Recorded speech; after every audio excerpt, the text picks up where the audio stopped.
Hey everybody! I was looking at my recent episodes and noticed that my past 3 episodes were all positive. I need to fill in my bad quota, so today I'm reviewing what many people consider one of the worst animated films of all time, Garzey's Wing.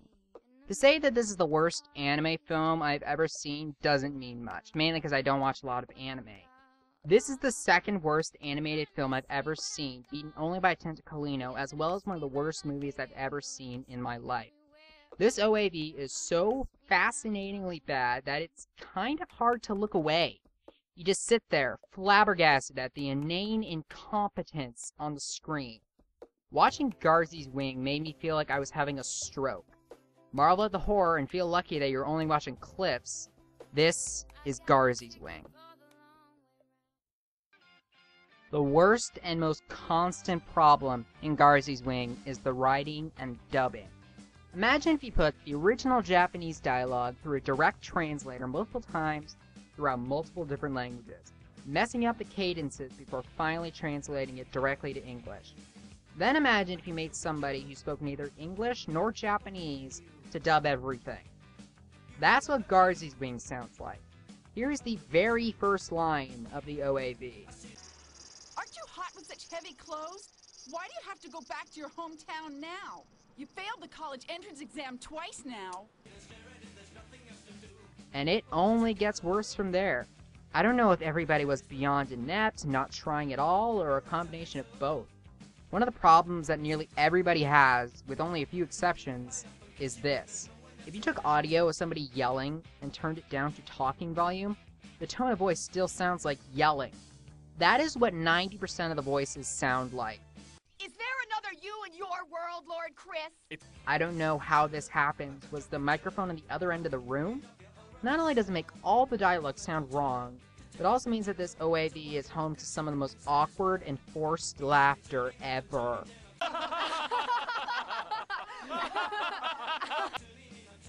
Still not as bad as Final Fantasy X, though.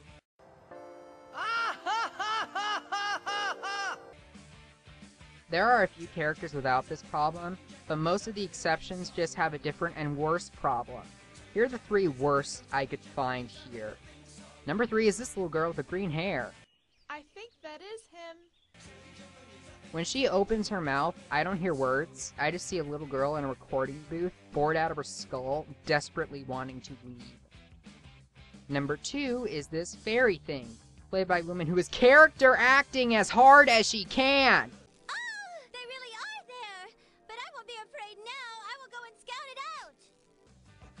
And yes, this fairy is a main character, but the worst voice actor in Garzey's Wing, as well as the worst voice actor I've ever heard, is this guy. No, I'd like to stay on my own. Although I'm looking for an employer, I would rather watch the Matomi a success from the distance.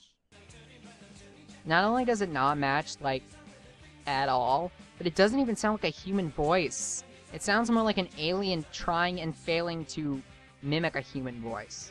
Let the record show that the voice acting all sucks, but that's only half of it. The other half is the translation. It's not English, that would have actually been kind of funny. Nor is it English that doesn't really make sense as a sentence. It's this weird, uncanny valley English that just does not sound right.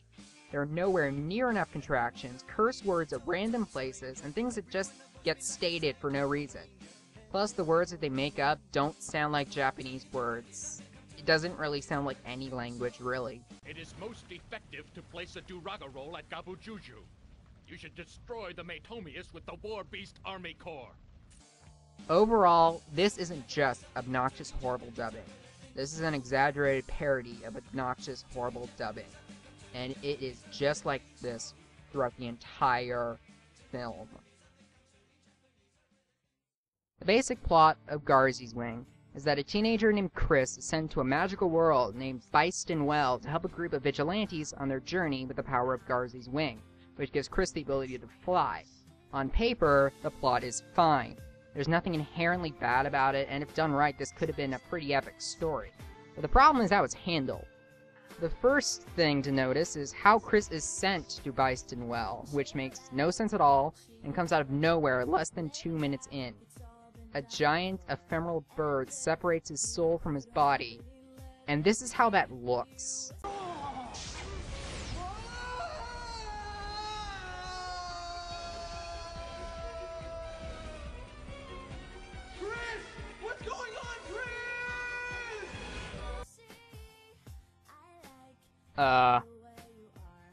I honestly don't even know what to say to that. But the really weird part is that the body of Chris, the part of him that was left behind, is not only able to function and live on without a soul, it's able to communicate with the Chris and Bison well through a necklace they both wear. You might guess that the OAV never explains why it works this way, or how it works, and you'd be right. Is there two of these guys with different consciousnesses, or just one? Then there are the actual rules about how Garzey's wing works. No guidelines are ever given, so neither the audience nor the writers know when Garzey's wing can appear and why. It has something to do with bells, but there are no rules, and it never really gets applied. Thinking about the complications and inconsistencies of this movie just gives me a headache. This is a running theme I've noticed. Garzey's wing just loves taking things that seem simple, making them as complicated, bizarre, and disturbing as possible. For example, at one point, Chris wants to make explosive arrows by sticking an explosive power to an arrow, and this is how they make that happen. Oh, I see. Look, my wing roots are oily. Oh, yeah? It's really sticky when you put it on your hands. I see that.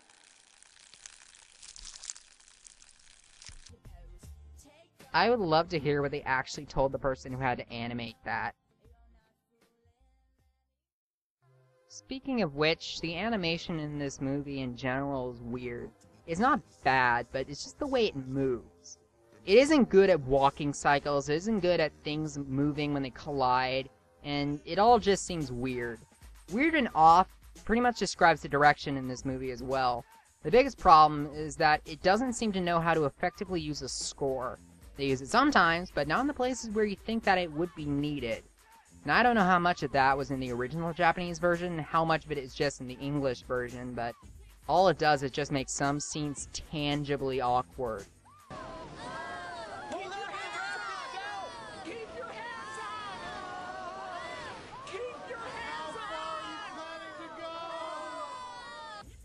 And of course, the only thing that can effectively complement lousy direction is equally lousy writing. Not only are there a ton of plot holes and inconsistencies, there are a ton of subplots that are brought up only to go exactly nowhere. There are implied romances that go nowhere, a drug subplot that goes nowhere. There's a subplot about everybody hating the fairy that goes nowhere. And there's a subplot about human ingenuity that really goes nowhere. And I'll talk about that later. The list just goes on and on. Garzey's wing doesn't just have problems that can be easily fixed, like editing and the score and a few plot holes that can be plugged up easily. It has problems that are too big to be fixed. It's things like the story, the dubbing, and the animation. The way to tell a story effectively is a combination of both big qualities and details. You need to pay enough attention to both of them, and Garzey's wing doesn't work well with either of them. But despite its flaws, this movie has some themes that could have been good if applied better. Chris helps the group and Bison well more than just with Garzey's wing. He also helps them in other respects. He tells them how to use things they have plenty of to make things like fuses, explosive arrows, even gunpowder. The problem with that is, first off, surprise, it goes nowhere, and secondly, some of it is wrong. Hey Chris, you can make gunpowder! Mix equal amounts of sulfuric acid, potassium, sulfur, and charcoal! Well, gunpowder is a mixture of charcoal, which is carbon, sulfur, and potassium nitrate. There's no nitrate anywhere there. Somewhere in here is this cool statement about how power is useless without creativity, but isn't fleshed out enough for that statement to be made. Like I said, Garzey's wing, if handled right, could have been an epic. But the execution of the ideas and themes is a total disaster. This is a shorter review than normal, but Garzey's wing is really hard to describe, and you really should just see it for yourself. There are better examples out there about how obnoxious and annoying anime can be, but this is a pretty good solid example of all the things that can go wrong when making an anime. I have never seen anything quite like it. Absolutely everything Garzey's wing tried to do, it failed at. And because of that, it's actually kind of funny. I wouldn't say that it's full-on so bad it's good, but it's definitely a lot more enjoyable than something like Garzey's wing has any right to be. If you're into anime schlock or a fan of bad movies, Garzey Wing might actually be worth a watch. But if you're looking for a good anime or a good piece of media in general, I would recommend looking literally anywhere else. Murdered for his fours. Whoa. See, he just wanted a jump shot, but they wanted to start a cult, though. Didn't want to get caught. From Genesee Park to Othello, you get clown for those crow wings with the Velcro. Those were not tight. I was trying to fly without leaving the ground, cause I wanted to be like Mike.